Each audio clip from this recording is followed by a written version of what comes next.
Good evening. I'd just like to echo Angie's welcoming remarks. It's great to see so many people come out to celebrate another year of great journalism.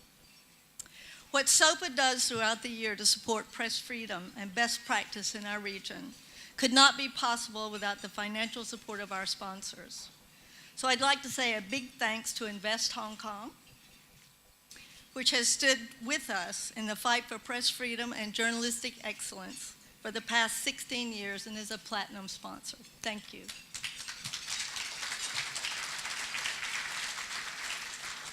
And to Google, which is serving as a gold sponsor for the second year, and to Facebook, our newest supporter, to come on board also as a gold sponsor. Thank you to you both. We'd also like to extend our appreciation to our other supporters, Media Outreach, Flashman Hilliard, High Technology Printing, for their valuable contributions.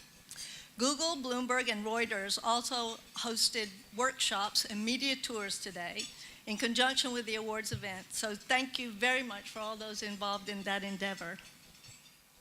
This night in particular could not take place without the participation of the University of Hong Kong's Journalism and Media Studies Center, which oversees the judging process as our administrator. Special recognition goes to our head of judges, Jeff Timmermans, and to Kevin Lau for all their hard work in sorting through more than 750 entries this year across 17 categories in English and Chinese language.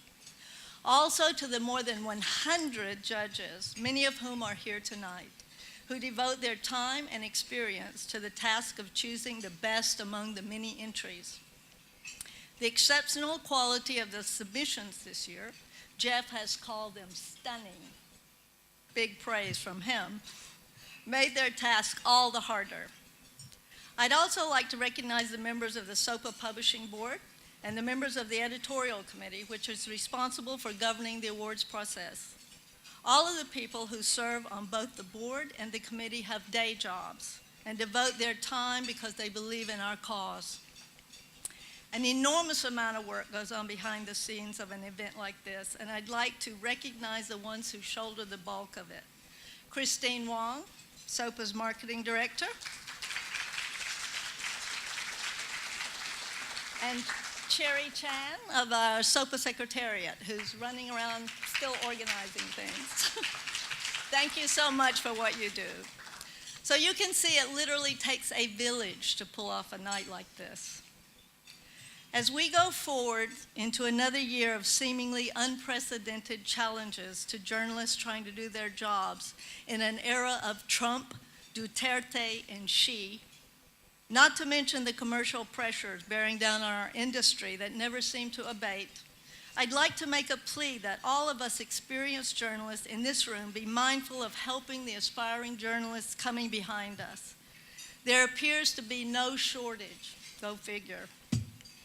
At my shop, the New York Times, we recently selected a class of interns in the U.S. for the summer. There were 33 successful applicants. The total number of candidates, 2,800. They want to do our jobs. Here in Hong Kong, the local journalism, undergraduate, and graduate programs continue to attract students.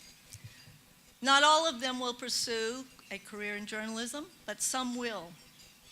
So let's all do our part. Adopt an intern. Be a mentor. Be a reporting buddy. Let's give these kids some practical experience. At worst, we'll make them more critical thinkers and turn them into better citizens. And at best, hopefully, we'll shape some great journalists and future SOPA award winners. And now to our keynote speaker for the evening. In the spirit of all of us being connected by technology, our speaker tonight comes to us from his home base in London by video. Special thanks for this arrangement goes to Reuters and Editorial Committee member Anne-Marie Rowntree, its Hong Kong Bureau Chief. Thank you, Anne-Marie. A lot of work went into that, I know. For people in Hong Kong or those who follow Hong Kong's history, Chris Patton needs no introduction. Many of us here can recall that day in July 1997 when this last governor of Hong Kong stood in heavy rain to hand the then British colony back to China. Mr. Patton has continued to follow Hong Kong's twists and turns as the territory finds its way forward. He regrets that he can't be with us in person this evening and even asked us if we could change the date so he could come. But unfortunately, we were already locked into this venue many months ago. So tonight, on the eve of the 20th anniversary of the Hong Kong handover, Mr. Patton will share his thoughts on where it's all headed. Let's hear what he has to say.